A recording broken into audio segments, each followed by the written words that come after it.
É impossível jogar um jogo sem ter a regra bem definida. E é isso que o BIM Mandate nos proporciona para realizar projetos e implementação BIM.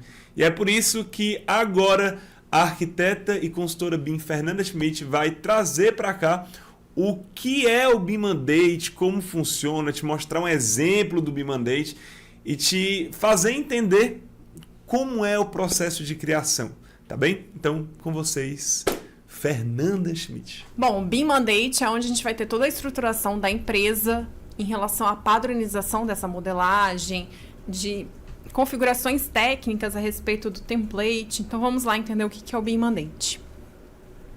Bom, o BIM Mandate, ele traz aí, ele concentra as informações que são de padronização da empresa. Então, como que deve ser a padronização da modelagem para ela atingir os objetivos que futuramente ela vai ser contratada. Como que deve ser o livro de estilos, que no caso são as configurações e representações gráficas referentes às espessuras de linha, às simbologias, e o caderno de encargos, onde ele vai trazer todas as informações pertinentes ao orçamento. Por isso que a gente tem que entender como que deve ser modelado para a gente futuramente extrair os quantitativos e fazer a parte de orçamentação. Bom, então o BIM Mandate, ele traz vários manuais de como que deve ser a empresa no processo de padronização da modelagem, dos arquivos, né? Então aqui, a gente tem um material aqui da pós-graduação, onde eu disponibilizo alguns exemplos, tá? Eu vou abrir aqui alguns com vocês.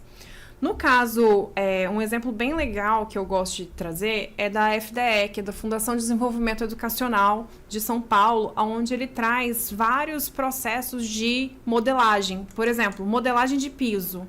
Como que o piso deve ser feito para que atenda às características da FDE? Na hora que ela fizer um contrato, ela contratar alguém para fazer os projetos para ela, ou então a empresa internamente, como que eles têm que elaborar o desenvolvimento do piso.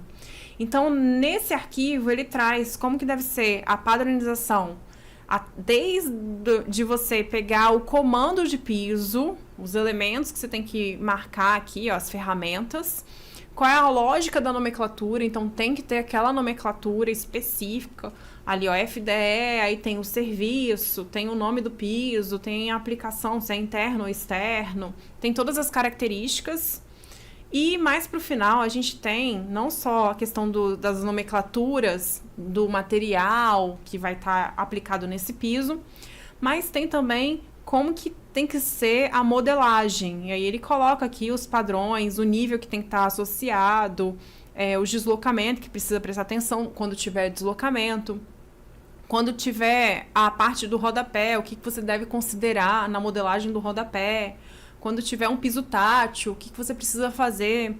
Então, é como se fosse uma apostila, né? Mas de passo a passo, direcionando o processo de modelagem, trazendo uma padronização para entregar, no caso aqui, né? Especificamente, a gente está falando de piso, mas tem de vários elementos. O ideal é que a empresa tenha isso, não só em relação ao processo de modelagem, mas também ao processo de simbologias, o estilo visual, tá? O estilo visual, as espessuras de linha, as configurações, o padrão dela em relação aos tipos de linha que vão ser utilizados, se é corte-corte, se é demolir, se é construir, quais são os tipos de linhas que vão ser utilizadas, as espessuras dessas linhas e também as famílias de anotação. Então, a família do corte, qual vai ser utilizada, como que tem que ser a representação gráfica dela. Então, tem todas as informações ali para a gente não perder a padronização na hora de entregar esses arquivos. Além disso, a gente pode observar aqui no padrão de modelagem do piso, ele tem as informações referentes à extração dessa informação. Então, como que tem que ser a tabela, quais são as informações que a tabela precisa conter. Quais são os tópicos ali que a tabela vai trazer. E eles trazem aqui um manual específico para cada um dos elementos que vão compor ali a modelagem BIM. E aí, na parte de paredes, a gente vai tendo aí também as nomenclaturas, os tipos de serviços, como é que tem que estar na tabela, quais são as informações que vão ser buscadas na hora de desenvolver esse modelo BIM.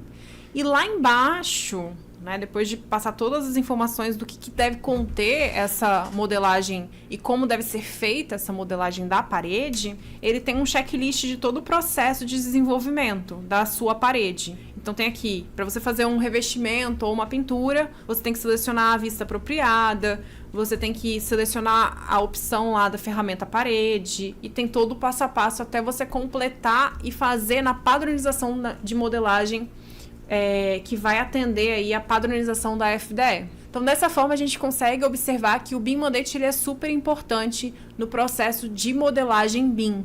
Né? Então, ele vai ter as informações ali, como que deve ser a modelagem de cada um dos elementos, quais são os requisitos que vão ter ali no template em relação às espessuras de linha, as configurações iniciais desse template. Além disso, isso vai subsidiar para o uso determinado daquela modelagem.